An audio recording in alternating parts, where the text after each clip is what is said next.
ada seorang remaja, dia itu ngakunya dia kena kolaps sampai 4 kali, Dok. Kolaps itu tadi adalah paru-parunya. Oh ya. Nah, paru-paru itu kan adalah organ vital bagi manusia yang terutama berguna untuk pernafasan. Ya, kalau kita nggak nafas kan mati. Nah, betul. gitu ya. Jadi paru-paru itu termasuk organ yang sangat vital bagi hidup kita.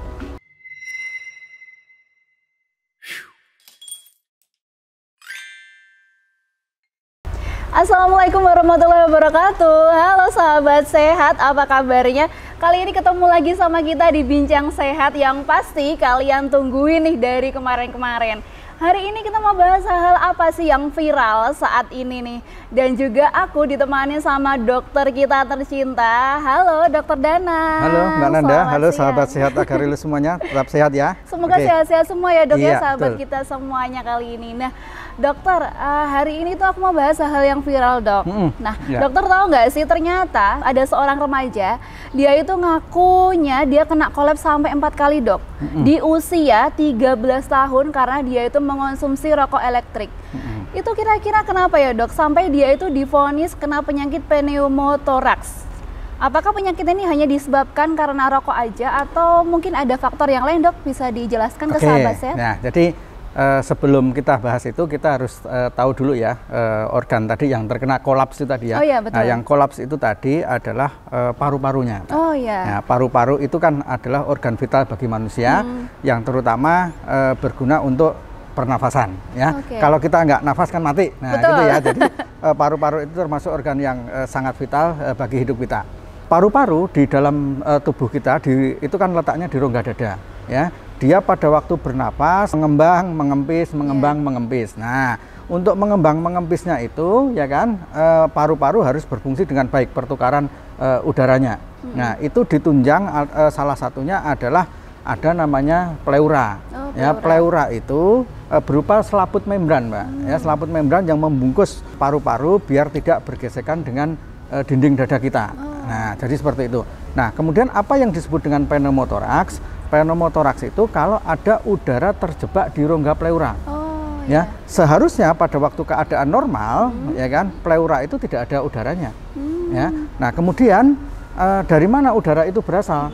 Nah, bisa karena dari kebocoran dari paru-paru, nah, ataupun karena misalkan rongga dadanya misalkan kayak ketusuk gitu ya. Nah, itu juga bisa masuk dari luar. Yang paling sering itu sebetulnya adalah karena dari luar, yaitu trauma.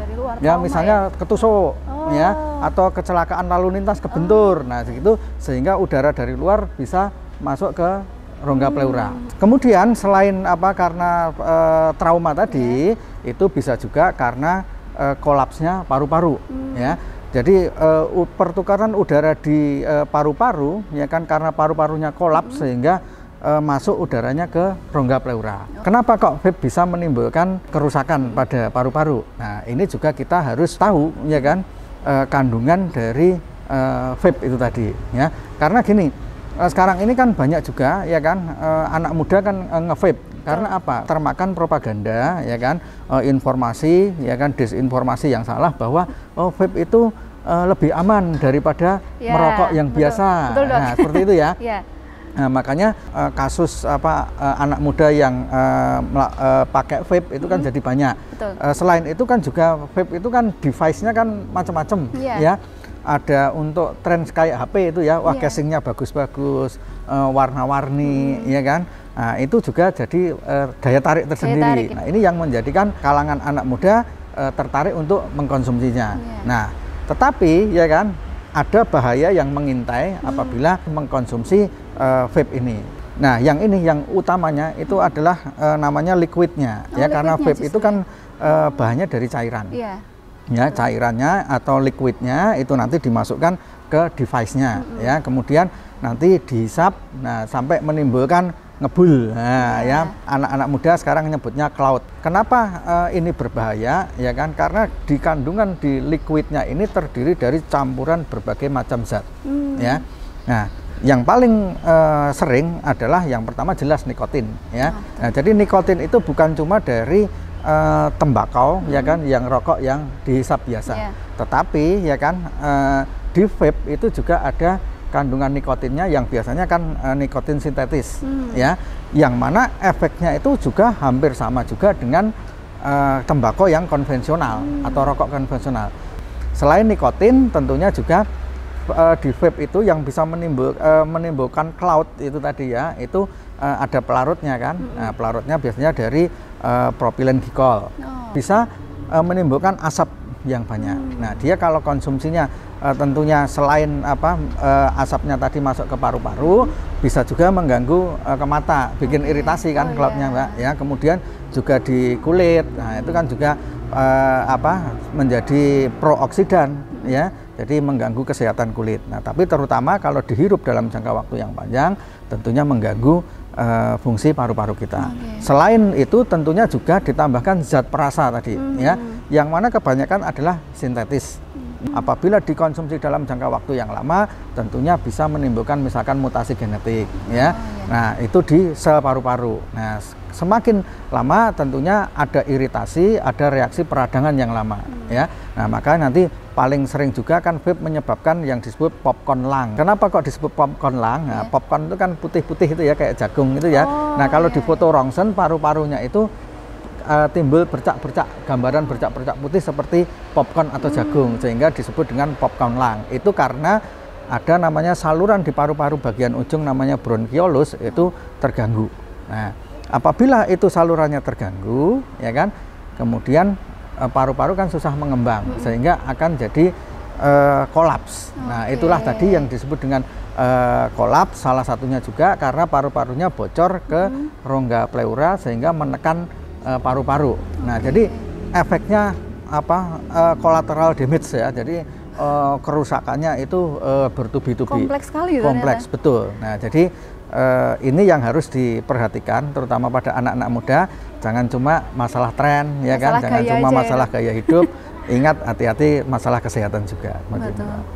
Ternyata penjelasan Dokter Danang ini aku sampai ternganga-nganga, Dok. Karena memang se-speechless itu pengaruh vape ya atau rokok elektrik itu bagi kesehatan kita ya, terutama nggak hanya yang muda, yang tua, segala usia ya, Dok ya. Iya. Saya pikir sebenarnya saya mempunyai curiosity sendiri bahwa apakah rokok konvensional dan juga rokok elektrik ini bedanya tuh apa sebenarnya untuk dari bahayanya gitu. Ternyata sebenarnya dari penjelasan Dokter Danang tuh sebenarnya sama-sama aja ya, Dok. Betul, sama-sama saja. Jadi ada kandungan zat-zat berbahaya, ya kan. Walaupun sekarang kontroversial ya kan, oh lebih aman yang mana, lebih bagus yang mana. Kalau bagi saya dua-duanya itu pilihan yang tidak bagus gitu, ya. Apalagi berlebihan. Iya, betul. Nah, karena tadi ada zat aditifnya, ya kan. Dia menyedot itu, ya kan. Itu kan rasanya lebih enak dibandingkan dengan yang rokok konvensional. Kelihatannya walaupun nikotinnya atau zat-zat yang lainnya lebih rendah dibanding yang konvensional, tapi frekuensinya jadi lebih sering. Nah, akhirnya akumulasinya justru jadi lebih banyak. Ya, sebenarnya ini yang berbahaya. Penyakit dalam itu kan dari hasil akumulasi apa yang kita konsumsi ya, Dok. Dan juga tadi dokter menyebutkan bahwa ada dari trauma kecelakaan atau itu gimana sih, Dok, sebenarnya? Ya, jadi tadi ya, kalau misalkan ada luka tusuk atau luka benturan sehingga terjadi hubungan antara dunia luar dengan paru-paru kita, ya. Nah, di sana jadi mekanismenya nanti jadi kayak pentil ban. Pentil ban itu gimana? Pentil itu kalau di ban dalam kita itu ya, kalau dipompa ya kan, begitu udaranya masuk kan nggak bisa keluar. Betul, nah, sama ya, kalau misalkan ada luka tusuk atau ada trauma seperti itu sehingga ada hubungan dunia luar dengan rongga pleura tadi, udara yang dari luar masuk ke dalam rongga pleura itu nggak bisa dikeluarin. Nah, jadi akibatnya apa? Menekan paru-parunya. Ya, jadi karena menekan paru-parunya sehingga paru-paru itu kan nggak bisa ngembang-ngempis dengan bagus. Nah, seperti itu. Baik. Lalu bagaimana dengan perokok pasif, Dok? Sebenarnya bahayanya tuh bagaimana sebetulnya? Untuk yang pasif, ya kan, terutama bagi ibu-ibu rumah tangga atau anak-anak. Nah, jadi apabila di dekat orang yang merokok, baik itu rokok tembakau maupun vape, ya kan, itu kan sama-sama dia menghirup juga. Nah, jadi pasifnya ini kan berarti dia tidak aktif untuk merokoknya, tetapi juga terkena dari asap atau cloud yang dikeluarkan, itu hampir sama juga dengan yang perokok aktif. Jadi gitu. Sama berbahayanya. Berarti memang perbandingannya sama ya, Dok? Hampir sama, betul. Seperti itu ya. Berarti ya memang kita harus, kalau bisa ya, kita kan nggak bisa menyetop orang langsung ya, Dok. kalau bisa dikurangi dulu ya. Iya. Sedikit demi sedikit, rasakan manfaatnya sedikit demi sedikit, makin sehat, lama-lama juga bisa dilepas juga seperti itu ya dok, betul ya? Jadi yang paling utama adalah tekad.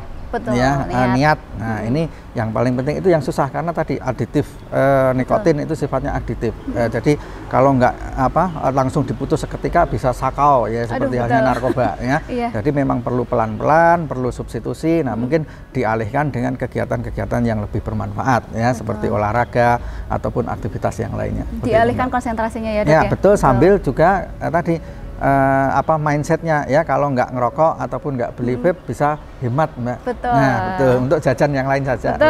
Untuk jajanan-jajanan sehat, untuk beli suplemen, nah seperti itu lebih menyehatkan. Betul, untuk berbagi dengan sama juga ya dok ya.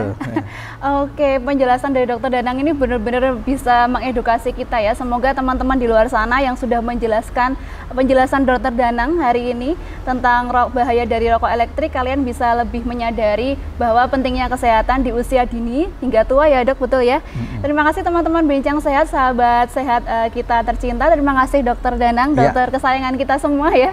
Jangan lupa untuk semua sahabat sehat kita tercinta, kalian bisa follow semua sosial media kita, ada di Facebook dan di YouTube kami ada di Agarilus Series, kemudian Instagram dan TikTok kami ada di agarilus.official. Terima kasih. Assalamualaikum warahmatullahi wabarakatuh. Terima kasih Dokter Danang. Terima kasih Mbak Nanda. Sampai ketemu. Dadah.